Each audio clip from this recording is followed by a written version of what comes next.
आजिर एही भिडियोटी मु आपनकु शिखेइबी एमिति एक महाशक्तिशाली वशीकरण मंत्र।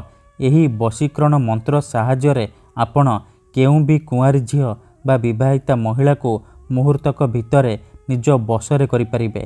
जेतेबेले चाहिबे सीए तुमको देव। मिलन पाई राति दिन डाकिब। एही वशीकरण करिबा पाई आपनकु किछि भी कष्ट काम करिबाकु पड़िबनी।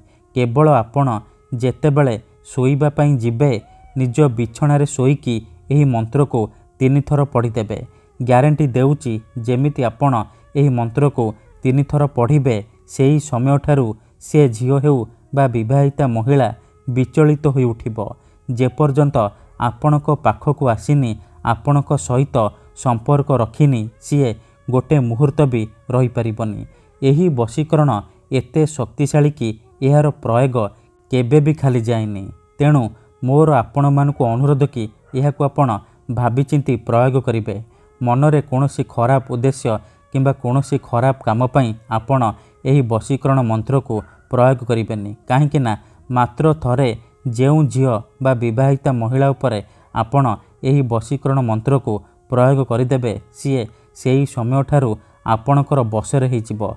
पागली परी आपणको भल पाइबाकू लागिबो। आपण ताकू जहा कहिबे सी करिबो।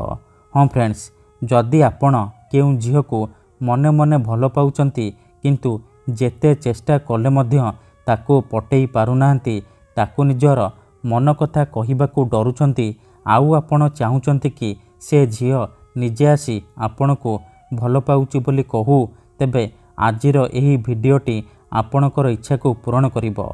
काहेकि ना आजिर एही भिडियोटी रे मु आपणक पई आमर तंत्र शास्त्ररू एमिति एक सहज शक्तिशाली वशीकरण मंत्र नहीं आसीची।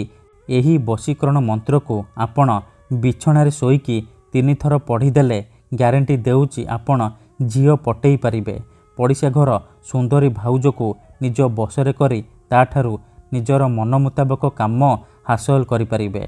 नमस्कार फ्रेंड्स, ओडिया फंडा चैनल को आपण मानकु स्वागत। जदि आपण झियो पटेइबाकू चाहुचंती, विवाहिता भाउज को पटेइबाकू चाहुचंती, तेबे आजिर एही भिडियोटी को पूरा ध्यान सहित शेष पर्यंत देखिबे। काहेकि ना अधारू छाड़िकी पळेइले किंबा काटी काटी देखिले आपण किछि भी बुझी परिबेनी। परे कहिबे गुरुजी आपणकर वशीकरण काम करूनी। तेणु मोर आपण मानकु सबुबेले अनुरोध कि आपण भिडियो को पूरा ध्यान सहित शेष पर्यंत देखंतु। प्रयोग विधि को ठीक भाବରେ बुझंतु, तापर आपण वशीकरण करिबा पई जिबे। मु आपनकु शिखेइबी झियो पटेइबा पई वशीकरण मंत्र। विवाहिता महिला को पटेइबा पई वशीकरण मंत्र। केवल आपनकु बिछणारे शोइकी एही मंत्र को 3 थर पढ़िबार अछि।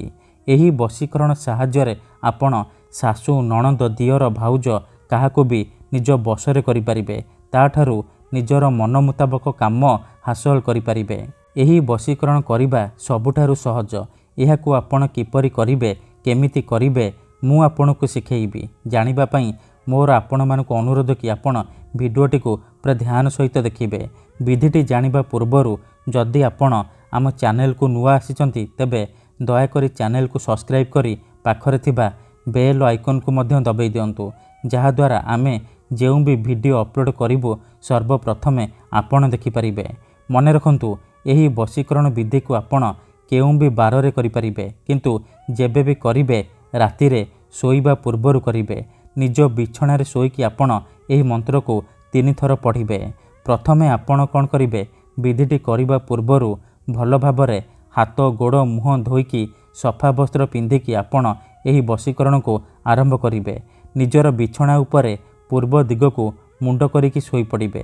तापरे निजर डाहाण हाथ को छाती उपरे रखिबे, आउ आखि बंद करिकी सेई झियो बा नारी को मने मने भाबिबे।